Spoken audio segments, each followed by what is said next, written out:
পুরো club DJ মিউজিকের শব্দে ভরপুর। মিউজিক প্লে করেছেন famous DJ musician Ariyan Tajwar. Show শেষে করতালির শব্দে মুখরিত হয় চারপাশ। আরিয়ান সবাইকে বিদায় জানিয়ে স্টেজ থেকে নেমে পড়ে, ভার্সিটি যাবে। তিনি এখনও একজন স্টুডেন্ট, অথচ মিউজিকের সাথেও জড়িয়ে পড়েছেন ওতপ্রোতভাবে। ভার্সিটিতে গাড়ি পৌঁছালেই গাড়ি থেকে নেমে দাঁড়ায় আরিয়ান আর তার গ্যাংয়ের তিনজন, শিহাব, রায়ান আর সুহাস। আরিয়া গাড়ি থেকে নামতেই দৌড়ে ছুটে আসে আনিকা। আরিয়ান আনিকাকে দেখে বেশ বিরক্ত হয়ে বলে, আই নিড ব্রেকআপ। চলে যাও সামনে থেকে, রিলেশনটা এখানেই শেষ। একটা কথাও বলবে না। আউট।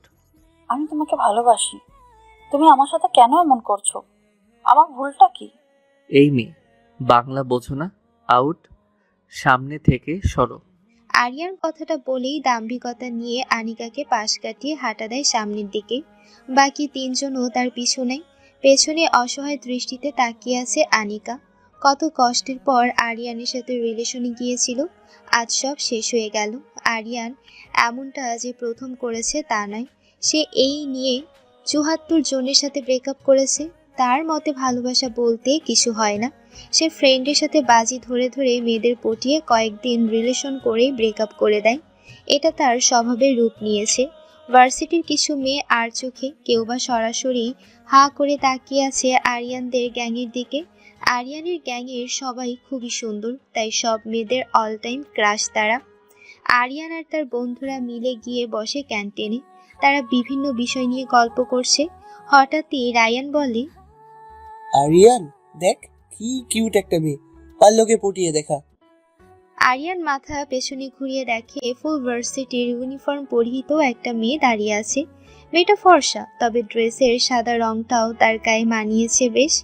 আরিয়ান ঘুরে রায়ানের দিকে তাকায়, মুখে তার দুষ্টু হাসি। শিহাব বলে, দোস্ত, ওই মেয়েকে পটাতে পারলে তোকে আমরা ৩ জন মিলে ২ লাখ দেব, আর না পারলে তুই আমাদের কি দিবি? আরিয়ান বা তার বন্ধুদের কাছে টাকা কোনো ব্যাপারই না। সবাই বাবার টাকা উড়ায় আর নিজেদের যা ইনকাম করে তা তো মসজিদে এতিমখানাতে দিয়ে দেয়। বাজি ধরে এই টাকাটাও একসাথে ওড়ায়, নামই বাজি ধরা। আর কিছু মেয়ের জীবন নষ্ট করা।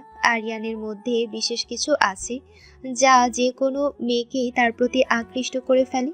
আরিয়ান তখন হেসে বলে, দেখ, এসব আমার পক্ষে কোনো ব্যাপারই না।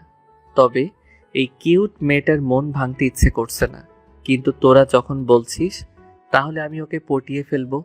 No problem. আরিয়ান বাঁকা হাসি দেয়। তখন মেয়েটা তাদের থেকে একটু দূরে বসে। তার সাথে আরিয়ানের সদ্য ব্রেকআপ হওয়া এক্সও আছে। আনিকা বিমর্ষ চিত্তে আরিয়ানের দিকে তাকায়। আরিয়ান চোখ ঘুরিয়ে নেয়। আনিকা মেয়েটাকে বলে, আরাফা, তুমি বসো এখানে, আমার ভালো লাগছে না। আরে যাই যাই করছো কেন? আজব তো। না, আসলে আমার মাথা ব্যথা করছে। ও আচ্ছা, তাহলে যাও। আনিকা বাহানা দিয়ে সরে আসে। সেও আগে বহু প্রেম করেছে, কিন্তু এই প্রথম কেউ তাকে ছ্যাঁকা দিল, এটা সে মানতে পারছে না। তার আরো ইচ্ছে ছিল আরিয়ানকে ছ্যাঁকা দিয়ে সবাইকে বলবে, দেখো, তোমাদের ক্রাশকে আমি ভেঙে গুড়িয়ে দিয়েছি। কিন্তু হায় কপাল, কে জানতো আরিয়ান তার সাথে এমন করবে। আরাফা বসে বসে অন্য মেয়েগুলোর সঙ্গে কথা বলছে। তাদের কথার মেইন টপিকস কে কার উপর ক্রাশ খেয়েছে আর কার কার বয়ফ্রেন্ড আছে। অর্পিতা তাদের মধ্যে থেকে আরাফাকে বলে, বহুদিন ধরে ডিজে দলের একটা ছেলের উপর ক্রাশ খেয়ে আসছি। প্রথমে দলের সবার উপর ক্রাশ খেলো, এখন একটাকে পার্মানেন্ট ক্রাশ বানিয়ে নিয়েছি। আরাফা বিস্ময় নিয়ে বলে, ও মাই গড, একসাথে ৪ জনের উপর ক্রাশ খেয়েছো? How possible? তখন সবাই বলে, ও একা নয়, ভার্সিটির ৯৮% মেয়েই ওই দলের ওপর ক্রাশ। আরফা বলে, বাকি ২% তাহলে ক্রাশ না খেয়ে বসে আছে কেন? অর্পিতা বলে, আরে ওরা বিবাহিত, তাও কিছু কিছু মেয়ে জামাই থাকতেও ওদের উপর ক্রাশ খায়। অর্পিতার কথায় হাসি রোল পড়ে যায়। আরাফা বহু কষ্টে হাসি চেপে বলে, আচ্ছা, আমার একটু ওই ক্রাশের দলকে দেখো, আমি একটু ক্রাশ খাই। সকালে কিছু খেয়ে আসিনি। অর্পিতা হাসতে হাসতে আরিয়াদের দিকে আঙ্গুল দিয়ে দেখিয়ে বলে, ওই সেই ক্রাশের দল, তবে বুলো শার্ট পরা সোয়াস ছেলেটা আমার পার্মানেন্ট ক্রাশ। আর কালো শার্ট পরা সবচেয়ে কিউট ছেলেটা ওদের লিডার আরিয়ান, আর একজন রায়ান, আরেকটা শিয়াব। অর্পিতা খুব ভালোভাবে সবাইকে দেখিয়ে দেয়, নামও বলে দেয়। আরাফা কিছুক্ষণ তাকিয়ে থেকে হতাশ হয়। এগুলো তোমাদের ক্রাশ নাকি ছাই পাশ? এদের চেয়ে আমার ড্রাইভারও হ্যান্ডসাম, সবগুলো ফর্সা কতখানি। আই এম শিওর ওরা সবকটা প্লে বয়। ইমা চোখ গোল গোল করে বলে, কি চাটা বলছিস? আমাদের ক্রাশরা কোনো মেয়েকেই পাত্তা দেয় না, তাদের অ্যাটিটিউড দেখলেই ফিদা হয়ে যায়। এমন একটা ছেলে আসলে আমি সব ভুলে বাসকে ঠুকিয়ে যেতাম। আবারও সবাই হাসাহাসি করে। আরিয়ান বেশ বিরক্ত হয়ে মেয়েগুলোর দিকে তাকায়। এত হাসির কি আছে? একটু পরপরই হাহা হিহি করে হাসাহাসি করছে। আরাফার সাথে তখন চোখাচোখি হয় আরিয়ানের। আরিয়ান সুযোগ বুঝে আরাফাকে চোখ টিপ মেরে দেয়, তারপর হেসে সেখান থেকে উঠে যায়। আরাফা হাসি থামিয়ে চোখ গোল গোল করে আরিয়ানের যাওয়ার দিকে তাকিয়ে আছে। অর্পিতা ধাক্কা দিয়ে বলে, এই এই তুই অন্তত বাদ যা, তুই আমার ক্রাশদের এভাবে চোখ দিয়ে কিলে খাস না প্লিজ। আরাফা বেশ বিরক্ত হয় অর্পিতার কথায়, চোখ পাকিয়ে অর্পিতার দিকে তাকায় সে। অর্পিতা দাঁত কেলিয়ে হেসে বলে, আমি মজা করছিলাম। তুই কি ওদের গায়ে সিল লাগিয়ে দিয়েছিস যে অন্য কেউ ক্রাশ খেতে পারবে না? আর ওই প্লে বয়গুলাকে দেখে আমি আরাফা ক্রাশ খাই না, ওসব ছাইপাশ তো রাখা। It's me Tahiyat Arafa. আরাফা এবার আড্ডা ছেড়ে উঠে যায়। তার ড্রাইভার এসে গেছে তাকে নিতে। আরাফা তার ড্রাইভারের সাথে কথা বলতে বলতে গাড়ির দিকে এগিয়ে যায়। আরিয়ানরা বাহিরেই ছিল। আরাফাকে এভাবে হেসে হেসে একটা ছেলের সাথে কথা বলতে দেখে সুহাস বলে, এই এই তোরা দেখ, এবার সবাই। আমি আইডিয়া করেছিলাম এই মেয়ের বয়ফ্রেন্ড আছে, এত কিউট মেয়ে, বয়ফ্রেন্ড হ্যান্ডসাম আছে। আরে আরিয়ান বেচারা, তোর 2 লাখ জ্বলে গেল, বাজি ধরার আগেই হেরে গেলি।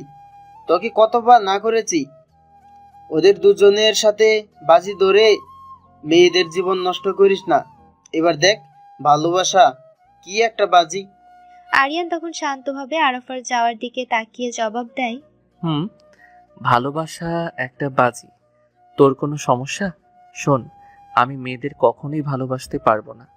নারী জাতির ওপর থেকে বিশ্বাস উঠে গেছে। ভালোবাসার মূল খুঁটি হলো বিশ্বাস। তাই ভালোবাসা আমার কাছে একটা খেলা বা বাজি। আরিয়াদের কথায় হতাশ হয় সুহাস। তার বাকি বন্ধুরা ফাজিল কথা বলছিল যাতে আরিয়ান কোনো এক মেয়ের প্রেমে তো পড়ুক, কিন্তু আরিয়ানের নাকি কারোর প্রতি ফিলিংসই আসে না। আরিয়ান নিজের গাড়িতে উঠে সবাইকে বাই বলে চলে যায়। সুহাস এবার শিহাব আর রায়ানকে উদ্দেশ্য করে বলে, দেখ ওর ফিলিংসটা মেবি মরে গেছে। আসলে এটা হওয়াই সবচেয়ে বিশ্বস্ত নারীর থেকে ধোঁকা ফেলে সবারই বিশ্বাস ভেঙে যায়। আরিয়ান হয়তো একটু বেশিই জেদি, তাই ও যতক্ষণ না চাইবে কাউকে ভালোবাসতে ততক্ষণ তোরা হাজারো বাজি ধরে ওকে কারো প্রেমে ফেলতে পারবি না। তাই এসব বন্ধ কর প্লিজ। আর কাল নতুন অ্যালবাম লঞ্চ হবে, সেটাই প্রকাশ কর। বাই, আমি যাই। সুহাস এবার নিজের গন্তব্যে চলে যায়। শিহাব আর রায়ান একে অপরের দিকে চেয়ে দীর্ঘশ্বাস ফেলে। আরিয়ান কি কখনো কাউকে ভালোবাসবে না, নাকি ভালোবাসাকে সে বাজি হিসেবেই উপভোগ করবে? পরের দিন নতুন অ্যালবাম লঞ্চ করার জন্য আরিয়ান সহ তার বাকি বন্ধুরা উপস্থিত হয় একটা পার্টিতে, কিন্তু তাদের কাজের প্রডিউসার ব্যস্ততার কারণে তার মেয়েকে পাঠিয়ে দেয় কাজের তদারকি করতে। প্রডিউসারের মেয়েকে দেখে আরিয়ান সহ তার বাকি বন্ধুরা সবাই যেন বৈদ্যুতিক শক খায়। মেয়েটিও অবাক হয়ে তাকিয়ে আছে তাদের দিকে। মেয়েটার কেউ নয়, ভার্সিটির সেই আরাফা। আরাফা নিজের অবাকের রেশ কাটিয়ে ওঠে মুহূর্তেই। নিজের মুখে গাম্ভীর্য ভাব এনে একটা চেয়ার টেনে বসে। আরিয়ান এখনো আরাফার দিকে তাকিয়ে আছে। আরাফা কালো গ্রাউন পরেছে, গর্জিয়াস লুক দেখে যে কোনো ছেলেই হাঁ করে তাকিয়ে থাকবে। আরাফা গলা খাকারি দিয়ে বলে,